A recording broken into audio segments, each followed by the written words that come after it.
All right, everybody, good morning and welcome back to the KSR YouTube channel. We're back in the shop after sick week with some new projects that we haven't shown you guys before, but some of you have been asking about them in the background, and some of you saw them while you were here for sick week. Which, speaking of sick week, all of you that came by and left us a little present on the road, you guys are awesome. The road is definitely a little darker than it used to be. And that was even on a wet road to begin with. So pretty awesome that we were able to make that all happen. Had a great time at the party for sick week. Ooh, look what else is lurking over there. Yeah, we'll talk about that in a minute.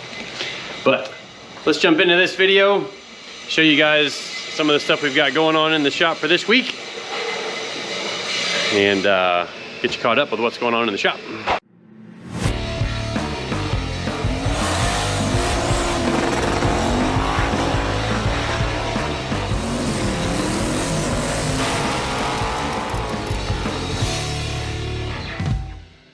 All right, well, while you're here, please give us a like and a subscribe. Give us a comment down in the comment section. I've been trying to get caught back up on all of the sick week video comments, but there was a lot of them. And thank you guys all for watching and following along with sick week. We're gonna be making some changes to SoccerMom to try and be a little more competitive in sick week or drag week style events. Maybe doing some more of those this year. Maybe not, but maybe. I'll leave that open so you wonder. But also, if you need some KSR merch, like our new beanies here, winwithksr.com. And yeah, it was in the 30s this morning, so yeah, I need a beanie because I was cold. I don't like being cold. I'm okay with it when I've got a snowboard on my feet, but not so much when I'm supposed to be working. It needs to be like, for work days, we need like 65, 70 for a high and about 55, 60 for a low. Good working days, which maybe once we get some air conditioning in the shop, we'll actually have that. Anyways, let's get to the shop work. So, first thing we're gonna be talking about is this C10. It's owned by a guy, I believe, down from Ocala area.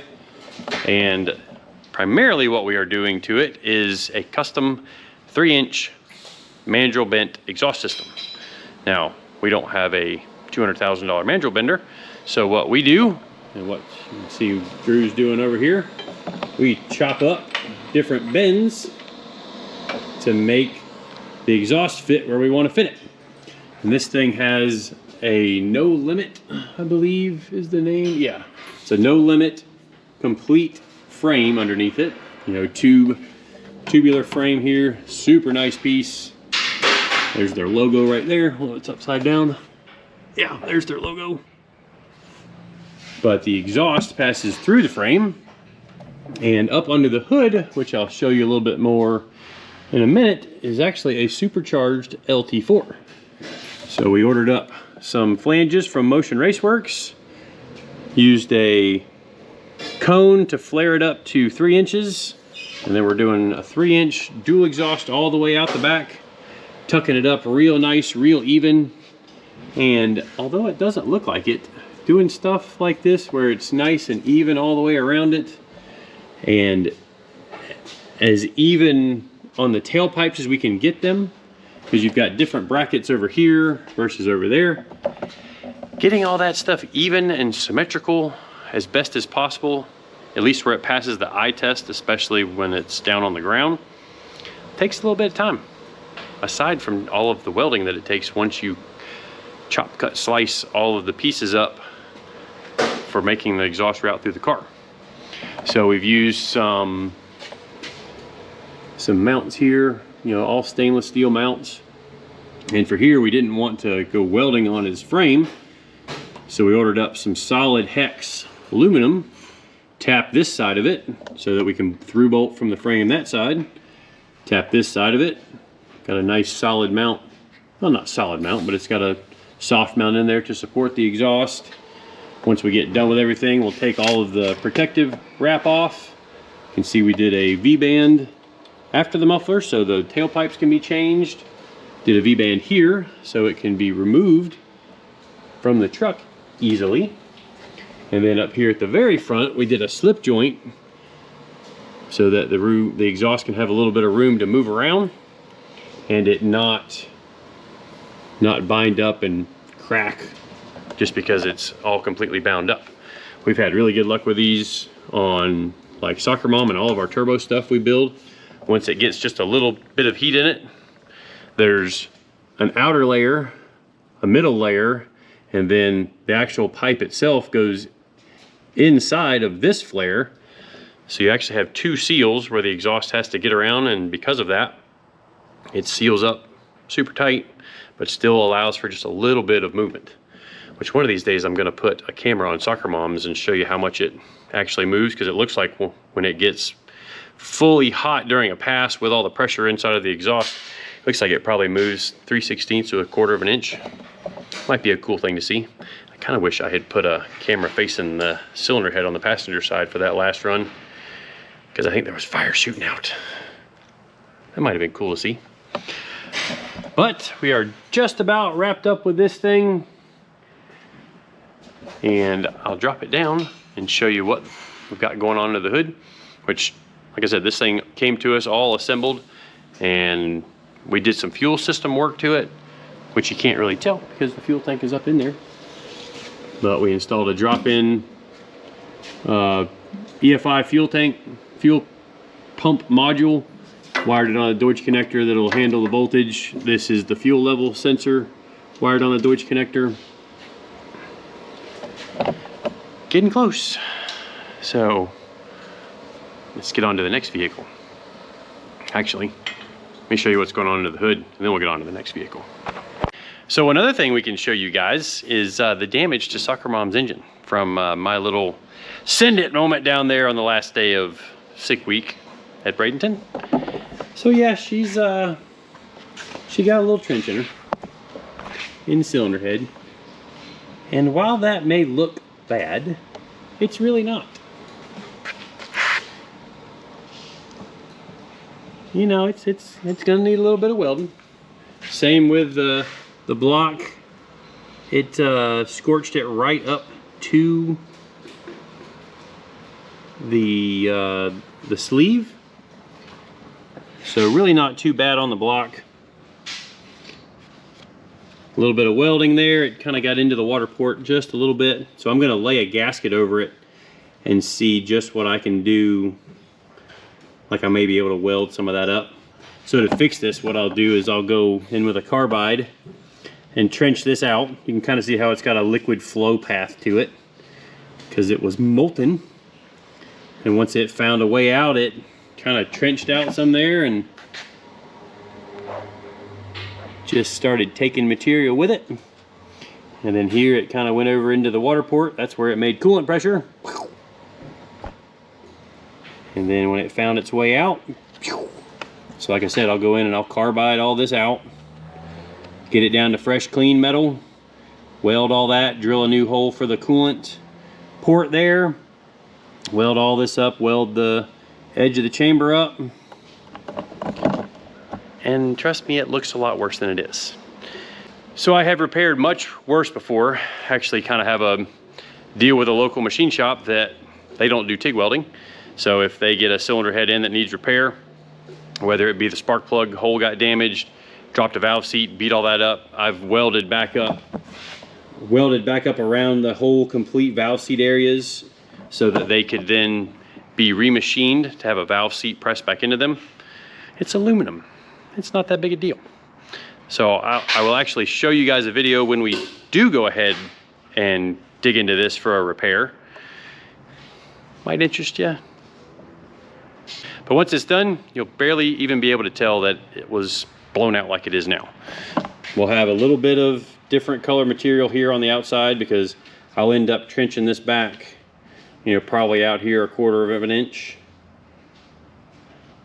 So that I can put all fresh material back in there, and then we'll end up sanding it back smooth with a grinder, and it won't have the cast mark on it. It'll just be kind of smooth and polished, more kind of like what that looks like right there. So, like I said, not a huge deal. It's part of racing, going after goals. I knew the risk when I put the tune in it without the safeties on it. I knew the risk, accepted the risk, and I sent it. It happens.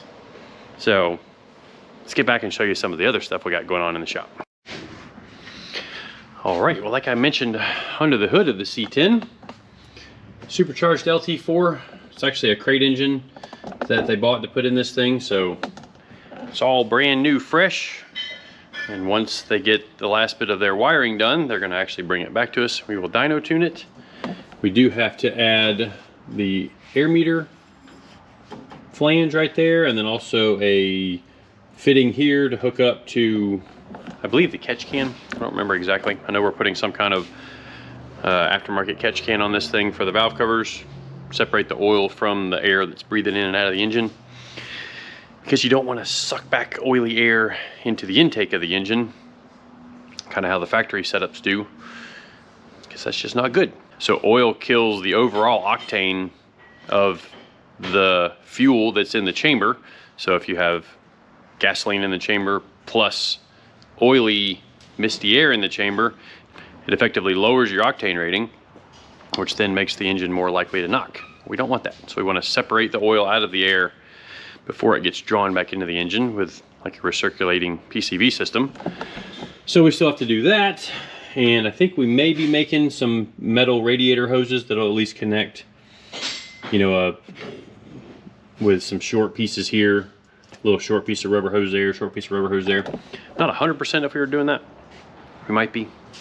But in the background, you may be seeing Camaro parts everywhere, like that bumper, and that bumper, and those fenders, and a transmission over there, and a engine over here somewhere. That is for this project. And as you can tell, it's a serious one. So this is Spencer's 2010 SS Camaro. It's the next big drag and drive project for KSR. And it is going to be very serious. It's in 25.3 spec roll cage, so it will be legal to 650 in the quarter mile, up to 3,600 pounds. But the goal is to keep it less than 3,200 pounds, because then that will then be legal with a dual chassis cert to go as fast as 6 flat. Now, will we go that fast? Probably not. Spencer ordered up a Texas Speed 427. It's over there under the wrapper. It's very similar to one of Cletus's earlier engines before he went with the aluminum rod and the diamond piston setup. But we're gonna be trying to make this Camaro a really successful drag week style, sick week, Rocky Mountain Race week. Make it to be where it's competitive in those classes or those type events. But you'll have to stay tuned for what all we're doing to this one. Anybody wants a complete rear cradle out of a 2010 SS Camaro? It's for sale. As well as the original stock engine out of it. We're gonna be selling all that stuff, because we don't need it where we're going. I mean, we are peeling this thing out more than likely. All of this is going bye-bye. Most likely we're going to be trimming all this stuff out. Gonna go with a solid rear axle in the back. Gonna go with our own custom suspension up front, which I've been doing some research and kind of some engineering on what I think I can do with the front to use more commonly available parts instead of this generation. Camaro doesn't have a huge support in the aftermarket for drag racing stuff. And since we're gonna be taking so much weight out of the car, we'd be able to go with some lighter weight components that will still do fine for surviving on a drag week type event. So pretty excited about all this. We're actually mounting it to a roll around part over here. See, we're having to modify it a little bit to where we will mount the pinch weld to those pieces down there on the floor. And then we will be able to start chopping and cutting to where we can then start rebuilding back in with the car that we want to build. So getting really excited about this. It's going to be twin turbo LS Power Glide, possibly an overdrive setup from gear vendors. Yeah, getting pretty excited about that. So like I mentioned earlier in the video too, this puppy's back again, because in a couple of weeks we're going racing with Trans Am. Lee has decided to do a few races again with the Trans Am series this year. He runs Sebring really well, and that's where the season starts. So we're going to be getting this thing ready to go racing at Sebring with the Trans Am series. Shouldn't be a whole lot to do because we do have some brakes on order for the car. They're not in yet. So the production delays that are affecting every other industry are also affecting race car parts. So we're gonna just end up going with kind of the same package we ended the year on, but we'll get the car prepped, get our chassis set up in it, you know, the camber, the caster, get all that stuff set up alignment wise to go to Sebring, a setup that we've had good success with in the past. So hopefully we're fast off the trailer. We will also re-dyno the car because they're allowing us some different restrictor sizes this year than last year. So we've got to go in and kind of figure out and turn in a dyno sheet for what the car makes for power. So we'll probably show you that in a video coming up for those of you that haven't seen this car on the dyno before. It's in some videos way back. We'll do an updated video on the thing here pretty soon.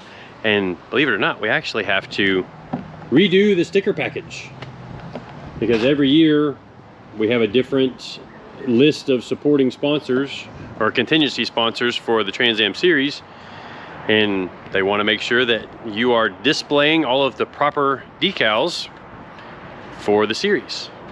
And if you don't have the decals, you can be docked points or not be scored for an event at all. You know, probably they won't be that serious about it, but we don't want to violate the rules. So we're going to make sure we've got all of our decals taken care of. And then all of that stuff I'll be able to see online what we're going to end up running there. We've got some new seat belts on order because we do need to update our seat belts. But yeah, for too much longer, we'll be taking you guys down to Sebring for a race to start off the season. So that's pretty exciting. Yeah, lots and lots of stuff. Lots and lots of stuff happening here. And tomorrow, we also have Steve's dually coming back in, which actually I guess will be either today or yesterday, depending on when I bring this video out. Depending on when this video comes out, we'll be bringing you a video on Steve's truck within the next couple of days. Kind of an update on where it's at, what it's done, and what we're gonna be doing with it in the future. But that's gonna do it all for this video. Kind of just a little bit of a shop update. Bring you guys up to speed with what we're doing. Thanks again for watching. See you guys next time.